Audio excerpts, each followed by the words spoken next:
আজকে আমরা এমিল দুর্খাইমকে নিয়ে কথা বলবো। আর তিনি আধুনিক জীবনের এমন একটা ধাঁধার উত্তর দেওয়ার চেষ্টা করেছিলেন যা শুনলে বেশ অবাক হতে হয়। ব্যাপারটা বেশ অদ্ভুত, তাই না? আমরা যত বেশি স্বাধীন, যত বেশি স্বতন্ত্র হচ্ছি, ততই কিন্তু আমরা সমাজের ওপর আরও বেশি নির্ভরশীল হয়ে পড়ছি। একবার ভেবে দেখুন, একজন আদিম শিকারী সংগ্রাহক, সে কিন্তু একটা দলের অংশ হয়েও একা বেঁচে থাকার প্রায় সব কিছুই জানত। আর আমরা এই আধুনিক যুগে আমরা নিজেদের স্বাধীনভাবে, কিন্তু আমাদের খাবার থেকে শুরু করে যাতায়াত সব কিছুর জন্যই কিন্তু আমরা অন্যদের ওপর পুরোপুরি নির্ভরশীল। আর ঠিক এই প্রশ্নটাই দুর্খেঙ্কে ভাবিয়েছিল। তার বিখ্যাত বই the division of labour in সোসাইটিতে তিনি ঠিক এই কথাই বলেছিলেন। তিনি জানতে চেয়েছিলেন কিভাবে একজন মানুষ একই সাথে আরও বেশি স্বতন্ত্র আবার আরও বেশি সঙ্গবদ্ধ হতে পারে। এর উত্তরটা দুর্খাইমের মতে লুকিয়ে আছে একটা অদৃশ্য আঠার মধ্যে, যে আঠাটা সমাজকে একসাথে ধরে রাখে। আর তিনি এটার নাম দিয়েছিলেন সামাজিক সংহতি বা সোশ্যাল সলিডারিটি। তার মতে বিভিন্ন সমাজে এই আঠাটা বিভিন্ন রকম হয়।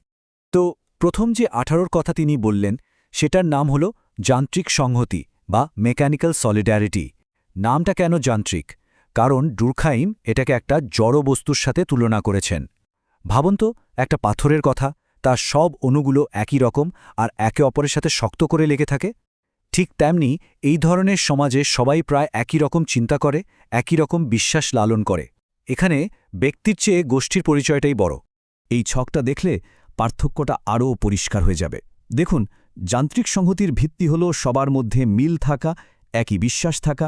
এখানে ব্যক্তির ভূমিকাটা দলের মধ্যেই হারিয়ে যায়।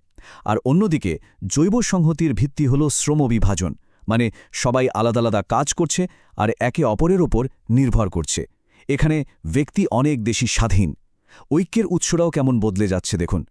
একদিকে সাধারণ অভিজ্ঞতা আর অন্যদিকে টিকে থাকার জন্য একে অপরের ওপর নির্ভরতা। আর তুলনাটা তো একদম পরিষ্কার, একটা জড়বস্তু আর একটা জীবন্ত প্রাণী। এবার আসি জৈব সংহতির কথায়, মানে অর্গ্যানিক সলিডারিটি। এখানে দুর্খাইম একটা দারুণ উদাহরণ দিয়েছেন একটা জীবন্ত প্রাণীর। ভাবুন তো আমাদের শরীরের কথা, আমাদের হার্ট, ফুসফুস, মস্তিষ্ক, প্রত্যেকটার কাজ কিন্তু আলাদা। কিন্তু একটা ছাড়া আরেকটা কি চলতে পারবে? একদমই না।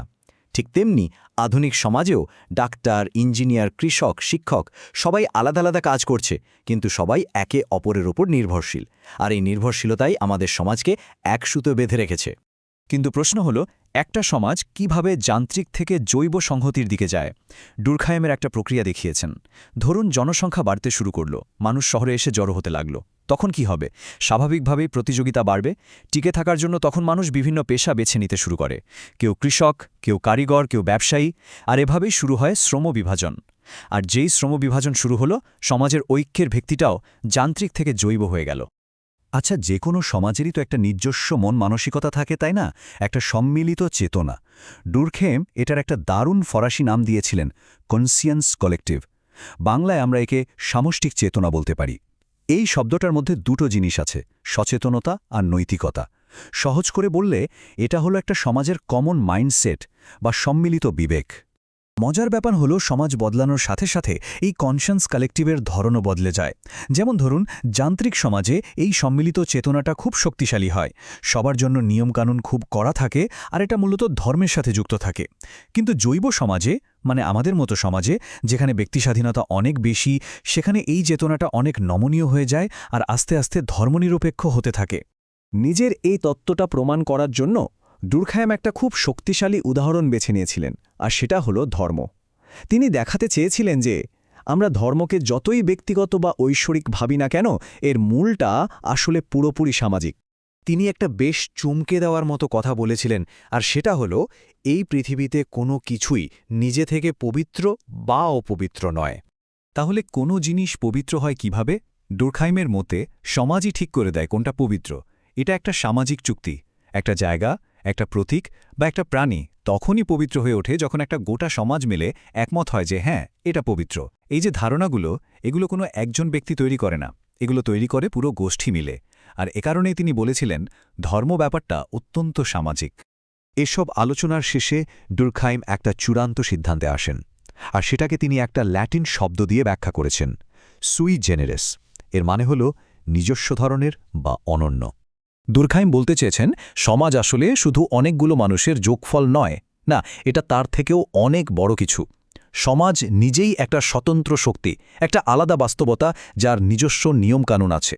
আর এই শক্তিটাই আমাদের চিন্তাভাবনা, আমাদের আচরণকে তৈরি করে। সোজা কথায়, আমরা সমাজকে তৈরি করি না, বরং সমাজই আমাদের তৈরি করে। দুর্খাইমের এই ধারণাগুলো কিন্তু আজও খুব প্রাসঙ্গিক। তাই শেষ করার আগে একটা প্রশ্ন রেখে যাই। আজকের এই আধুনিক ব্যক্তি স্বাতন্ত্র্যের যুগে কোন সেই অদৃশ্য শক্তি বা সম্মিলিত বিশ্বাস যা আমাদের সমাজকে এখনও এক করে রেখেছে? কোন জিনিসগুলো আমাদের সবাইকে একটা জৈব সমাজের অংশ হিসেবে বাঁচিয়ে রেখেছে? একটু ভেবে দেখার মতো, তাই না?